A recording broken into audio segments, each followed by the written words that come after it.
तारीख के वसीया सहरा में, जहां आज खामोशी और वीरानी का राज है, कभी एक ऐसी कौम आबाद थी जिसकी ताकत, हुनर और शान व शौकत की मिसालें दी जाती थीं। ये कौम समूद थी जो मौजूदा सऊदी अरब के इलाके अल-हजर में रहती थी, जिसे आज मदाइन सालेह के नाम से जाना जाता है। अल्लाह ने उन्हें बेपनाह सलाहियतों से नवाजा था। वो महज घर नहीं बनाते थे, बल्कि मजबूत और बुलंद व बाला पहाड़ों को तराश कर ऐसे आलिशान महल्लात और महफूज पनाह गाहें तामीर करते थे जिन्हें देखकर अक्ल दंग रह जाती थी। उनके हाथों की मेहनत ने खश्क और बंजर जमीन को सरसब्ज व शादाब वादियों, लहलहाते खीतों और फलों से लदे बागात में बदल दिया था। उनकी इमारतें सिर्फ पत्थर की तामीरात नहीं थीं, बल्कि उनकी ताकत, खुशहाली और दुनियावी कामयाबी का मुना बोलता सबूत थीं। वो अपने फन और ताकत के नशे में उस कदर मसद थे कि उन्हें लगता था कि दुनिया की कोई ताकत उन्हें ज़ेर नहीं कर सकती, और वो हमेशा इसी तरह कायम व दायम रहेंगे। उनकी यही खुशहाली और ताकत का गुरूर आहिस्ता आहिस्ता उन्हें अपने हकीकी खालिक से दूर करता चला गया, और वो शिर्क और बदपरस्ती की तारीकियों में डूब गए। इसी तारीकी में रोशनी की करण बनकर अल्लाह ने उन्हीं में से एक शख्स को नबूत के लिए मुंतखब किया, जिनका नाम सालिह अलैहिस्सलाम था। हजरत सालिह अलैहिस्सलाम अपनी कौम में अपनी सच्चाई, दानाई और बेहतरीन अखलाक की वजह से मशहूर थे। उन्होंने अपनी कौम के लोगों को जमा किया और उन्हें अल्लाह के वाहिद और बरहक होने की दावत दी। उन्होंने कहा, ऐ मेरी कौम, सिर्फ एक अल्लाह की इबादत करो, उसके सिवा तुम्हारा कोई माबूद नहीं। इसी ने तुम्हें जमीन से पैदा किया और इसी ने तुम्हें यहां आबाद किया, बस उससे माफी मांगो और इसी की तरफ रुजू करो।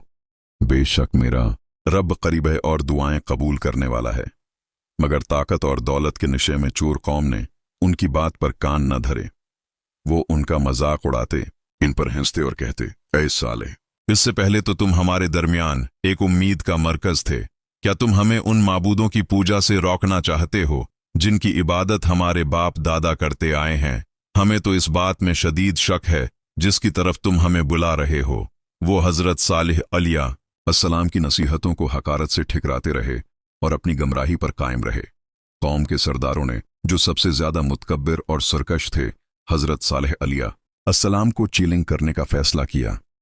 वो उन्हें एक बड़े ठूस और बेजान पहाड़ के पास ले गए और तमस्खर उड़ाते हुए कहा, अगर तुम वाकई अल्लाह के नबी हो और अपने दावे में सच्चे हो तो अपने रब से दुआ करो कि वो इस पहाड़ से हमारे लिए एक खास ऊंटनी पैदा करे। उनका मुतालबा महज एक मौजज़े का मुतालबा नहीं था, बल्कि ये एक इम्तिहान था, एक ऐसी शर्त जिसके बारे में उन्हें यकीन था कि वो कभी पूरी नहीं हो सकती। हजरत सालिह अलैहिस्सलाम ने अपनी कौम से पूछा कि अगर अल्लाह ने उनकी यह ख्वाहिश पूरी कर दी तो क्या वो ईमान ले आएंगे? सब ने एक ज़बान होकर वादा किया। हजरत सालिह अलैहिस्सलाम ने अल्लाह के हुजूर दुआ की और फिर सबकी आंखों के सामने एक नाकाबिले यकीन मंजर रोनामा हुआ। वो ठोस चट्टान लरजने लगी, उसमें एक दुराड़ पड़ी और फिर उसके अंदर से एक अजीम अलजुसा 10 माह की हामिला ऊंटनी बरामद हुई। ये एक खुला और वाज़ेह मौजज़ा था जो अल्लाह की कुदरत का मुना बोलता सबूत था, लेकिन उसके बावजूद अक्सर लोगों के दिलों पर तकबर और इनकार के पर्दे पड़े रहे। इस मौजज़ाती ऊंटनी को नाक़ल्ला यानी अल्लाह की ऊंटनी करार दिया गया और हजरत सालिह अलैहिस्सलाम ने अपनी कौम पर एक शर्त आयद की। उन्होंने फरमाया, ये अल्लाह की ऊंटनी तुम्हारे लिए एक निशानी है, उसे अल्लाह की ज़मीन में चरने के लिए आज़ाद छोड़ दो और उसे किसी क़स्म की तकलीफ न पहुंचाना, वरना तुम्हें एक दर्दनाक अजाब आ पकड़ेगा। इसके साथ ही पानी पीने की बारी भी मुकर्रर कर दी गई कि एक दिन ऊंटनी चश्मे से पानी पिएगी और दूसरे दिन कौम के लोग और उनके जानवर। शुरू में तो कौम ने इस शर्त को कबूल कर लिया, लेकिन आहिस्ता आहिस्ता ये ऊंटनी उनकी आंखों में खटकने लगी।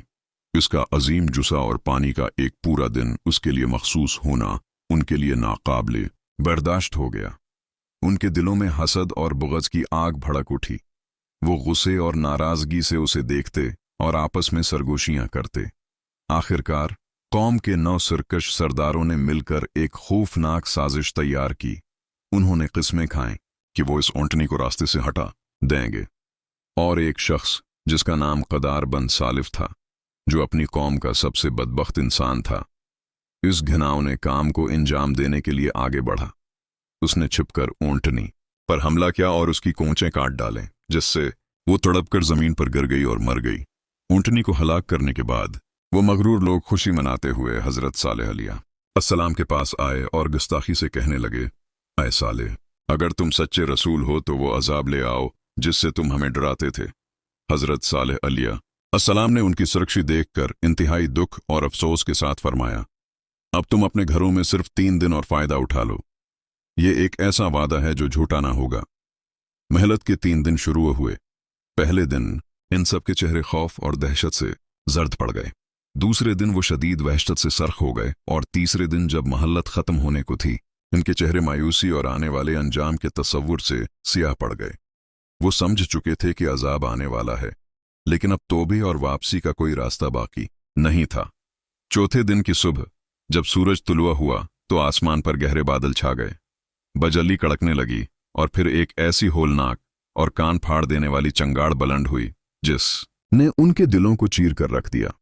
उसके साथ ही एक शदीद जलजला आया जिसने जमीन को लर्जा दिया और उनके वो मजबूत और आलिशान महल्लात, जिन्हें वो पहाड़ों में तराश कर बनाते थे और जिन पर उन्हें बड़ा नाज था, रीत के घरौंदों की तरह जमीन बोस हो गए। वो सब अपने घरों में औंधे मुना पड़े रह गए, ऐसे जैसे वो कभी वहां आबाद ही नहीं थे। जब अजाब का तूफान थम गया तो हर तरफ मौत की खामत अब पत्थरों का मलबा थे। वो सरसब्ज बागात अजड़ चुके थे और वो ताकतूर और मगरूर कौम सफा हस्ती से मुट चुकी थी। सिर्फ हजरत सालेह अलैहिस्सलाम और उनके साथ ईमान लाने वाले चंद लोग ही इस अजाब से महफूज रहे, जिन्होंने उस बस्ती को पहले ही छोड़ दिया था। आज भी मदाइन सालेह के खंडरात खामोशी से अपनी तबाही की दास्तान सुना रहे हैं।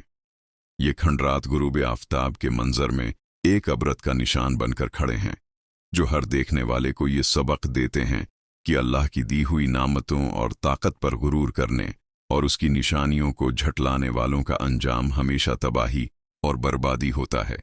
असल ताकत और बका सिर्फ और सिर्फ अल्लाह की ज़ात के लिए है और कामयाबी का रास्ता तकब्बर में नहीं बल्कि उसकी इताअत और शकरगुजारी में है।